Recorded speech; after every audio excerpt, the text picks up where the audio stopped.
আমি আমার পূর্বপুরুষের কথা বলছি।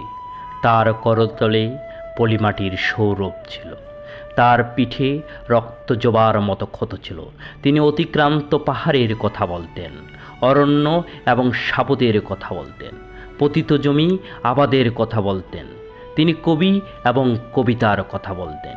জিহ্বায় উচ্চারিত প্রতিটি সত্য শব্দ কবিতা, কর্ষিত জমির প্রতিটি শস্য দানা কবিতা।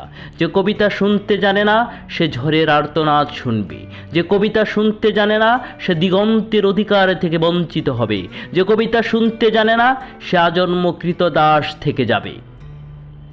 আমি উচ্চারিত সত্যের মতো স্বপ্নের কথা বলছি, উনুনের আগুনে আলোকিত একটি উজ্জ্বল জানালার কথা বলছি।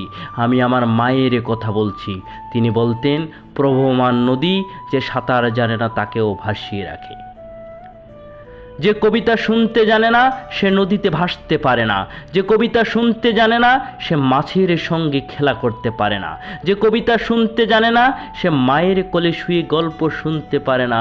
আমি কিংবদন্তির কথা বলছি, আমি আমার পূর্বপুরুষের কথা বলছি, আমি বিচলিত স্নেহের কথা বলছি, গর্ভবতী বনের মৃত্যুর কথা বলছি, আমি আমার ভালোবাসার কথা বলছি। ভালোবাসা দিলে মা মরে যায়, যুদ্ধ আসে, ভালোবেসে মায়ের ছেলেরা চলে যায়। আমি আমার ভাইয়ের কথা বলছি।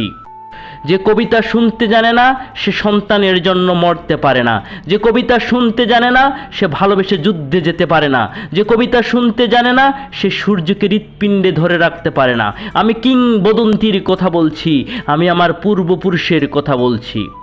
তার পিঠে রক্ত জোবার মতো ক্ষত ছিল, কারণ তিনি কৃতদাস ছিলেন। আমরা কি তার মতো কবিতার কথা বলতে পারবো? আমরা কি তার মতো স্বাধীনতার কথা বলতে পারবো?